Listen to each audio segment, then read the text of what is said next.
If you happen to have your hands on a top shelf GPU, this is the sort of monitor I'd recommend. This is the Viewsonic XG271QG, a 27-inch 1440p 240Hz IPS gaming monitor with a full-fat G-Sync module, 2 HDMI ports, 1 DisplayPort, and a USB 3 hub. Not bad, eh? They even claim it has a 1 millisecond gray-to-gray response time, which you should probably know what I think of that by now. Styling-wise, it's fairly tame on the plastic front, although it does feature RGB lighting on the back and on the bottom lip of the display. You can turn that off in the menu though, if you'd prefer. The stance foot is pretty massive, but it's relatively flat, and so I didn't find it too intrusive. And the stand itself is fully adjustable, meaning tilt, swivel, height adjustments, and even the ability to rotate the panel into portrait mode if you'd like. Viewsonic also likes to throw in some extra gamer touches, like the headphone hanger on the side and the dual mouse bungees that swing out from the bottom edge of the monitor. As for the on-screen menu, it's pretty simple. It's controlled with a joystick style switch on the bottom lip, and it's relatively easy to navigate. Strangely, they've listed the brightness setting as peak white nits, with the maximum being 400 nits and the minimum being 40. You also have 3 overdrive modes, none of which are off, by the way. You have standard, advanced, and ultra fast, where standard is very much overdriven, but just lightly. And since this has a dedicated G-Sync module, you have a menu option for all of those features, like NVIDIA's Reflex Latency Analyzer. That means if you hook up your mouse to the USB hub and the USB hub to your PC, and then enable the setting in the menu, you should get a latency measurement on screen. In practice, that is kind of cool, but it's also pretty unreliable a lot of the time. Now, speaking of latency, the Time Sleuth reported around 1.9 milliseconds of on-display latency, which isn't bad at all. And my open source response time tool, which also does input lag testing, you can pick up one at osrtt.com, reported it as under 1 frame of latency, which is exactly what you would hope for. As for the response times, well, I think it should be pretty obvious that their 1 millisecond claim is the same absolutely pointless lie that everyone makes these days. Even with the maximum overdrive mode enabled and ignoring the very obvious overshoots, OSRTT still reported it at about 3.7 milliseconds on average. Or if you include the overshoots, it's more like 7 milliseconds. That's almost 2 frames at 240 Hz, which with some high-speed footage of the UFO test you can see quite clearly. The old frame disappears pretty quick, replaced with a bright inverse ghosted image instead.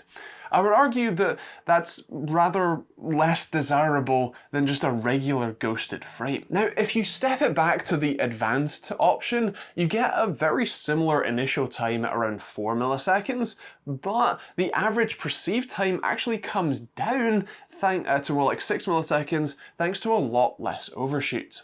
That's also shown in the UFO test too, where it clearly renders the image within the refresh rate window and has the previous frame generally clear within the same time frame. It's still no OLED for sure, but for an IPS panel, it's about as good as you get. That means that the gaming experience is pretty great. It's smooth, responsive, and even for fast-paced shooters, it's not bad. Sure, a 360Hz TN might be the choice of a genuine pro esports player, but if you want to feel like a pro while getting a beautiful, crisp view, this is a great shout. The fact that this is a 1440p panel makes pretty much any genre of game look good, and the bright, vibrant colours only help make that sort of visual experience top-notch. For content consumption, and actually content creation too, this is a surprisingly good shout as well. The only catch is that the peak brightness is, well, sort of peaking at 400 nits, which is nowhere near enough to get a good HDR experience out of it, but personally I'm not a big fan of HDR in most circumstances, so that's not a big deal, at least for me. Now, speaking of the brightness, I did check the 400 nit rating and it's spot on. The only catch is that it's actually only 400 nits in the center of the display. The edges are generally about 10% lower, although that seems to be a pretty common trend, and it's not something that I noticed while using the panel, so not quite as big a deal. It's no reference monitor, but still not bad. And sadly, the contrast ratio is pretty lacking here as well, at just 710:1 rather than the quoted 1000:1, meaning darker scenes will be kind of washed out in grey, further quashing the dynamic range of your content. Happily, the rating of 99% of the Adobe RGB color space, or 95% DCI-P3 spectrum, is actually underreported. It covers over 100% of the Adobe RGB space, meaning that it's pretty great for light creative work. The accuracy is good too, with a delta E of under 2, 1.8 actually, but there were a few measurements that were over 2, so you would still want to calibrate it for perfect accuracy. So if this monitor is, well, pretty much the perfect monitor for practically anything, what's the catch? Well, in short, it's the price tag. This is listed for around about £700, which is something like £150 more than the Gigabyte M27Q-X, an equally amazing 1440p 240Hz IPS monitor with very similar specs and performance. If it was my money, I'd be buying the Gigabyte model, as paying a premium for, I guess, the G-Sync module in here, well, is not something that I fancy. This for sure is still a great monitor, and if it happens to be on sale for a decent discount, I would have no reservations in recommending it. But at the MSRP, I think you could get similar options for cheaper. With that said, those are my thoughts on the sort of test results and things, but I'd love to hear your thoughts in the comments down below. What do you think of the XG271QG? Is it a monitor you would pick up yourself, or is it a bit too sort of out of your price bracket? Would you go with something like the M27Q-X instead, or something else entirely? Feel free to let me know in the comments down below. If you want to check out one of these, I'll leave a global Amazon affiliate link to it in the description if you want to check that out.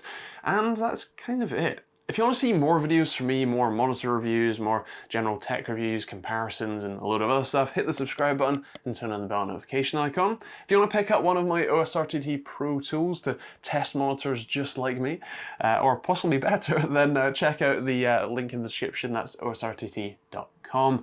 And yeah, there'll be plenty of other videos on the end cards, including more monitor reviews.